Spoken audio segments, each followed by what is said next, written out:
I'm still meditating on God's Word about how He teaches us that even in persecution we can rejoice because, as Jesus said, your reward is great in heaven. In other words, what is ahead is worth enduring persecution and even rejoicing in it.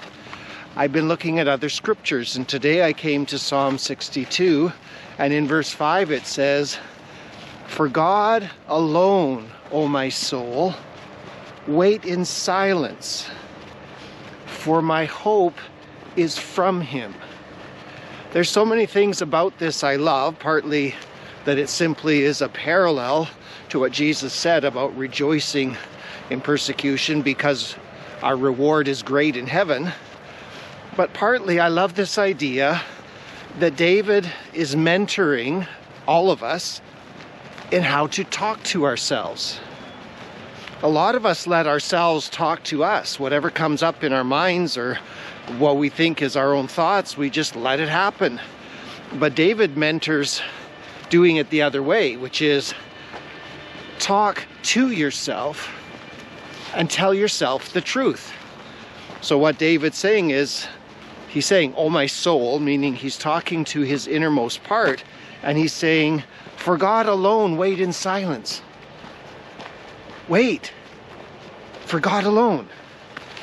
And when that is the center of everything, the bullseye, if you will, we are different people than when we are putting our hope in the things of this world.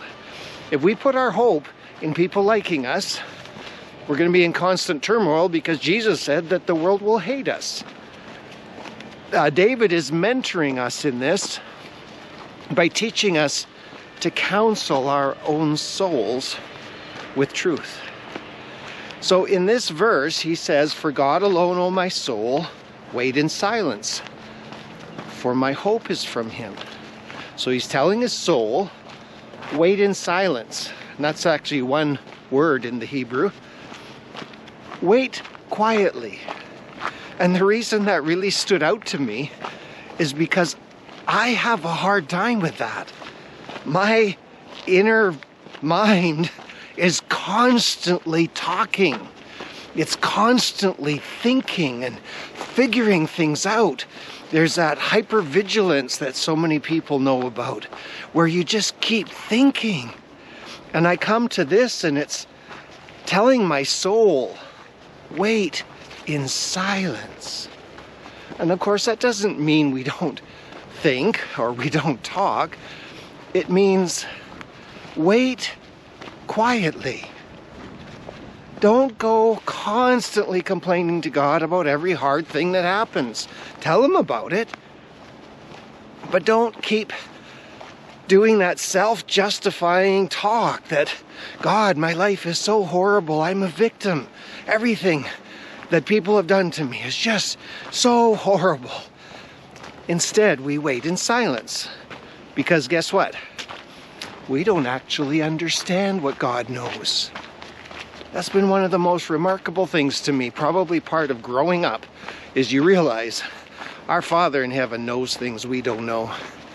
And when He allows things or puts us through things, we discover He has a purpose in it that is greater than anything we can imagine. And so we wait, and we wait in silence, meaning we accept it.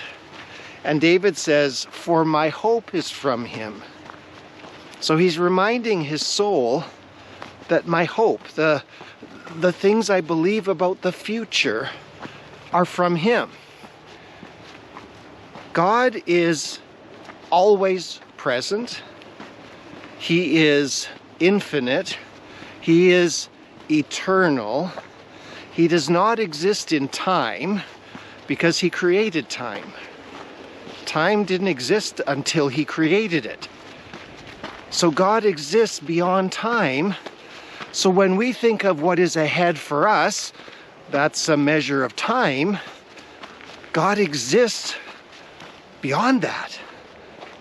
Whatever we think of as the future isn't the future to God. It's just simply what is.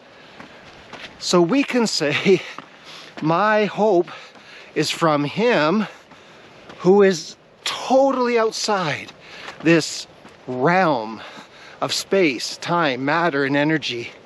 And he exists there in perfect goodness, in perfect holiness, in perfect wisdom and knowledge. And whatever he is going to do will be good. And so David counsels his soul. My soul, listen up. For God alone, wait in silence. For God alone, wait quietly, without complaining. For my hope is from him, and because it's from him, it will come to pass according to his good, acceptable, and perfect will. And so guess what David says to you? Because he says it to me.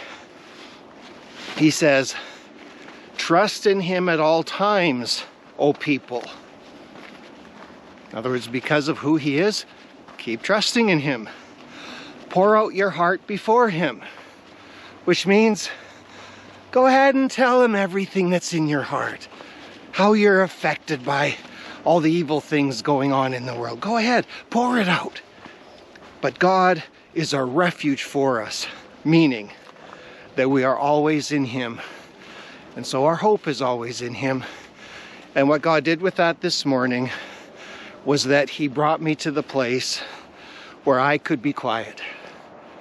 I could tell my soul, Monty, oh my soul, wait in silence.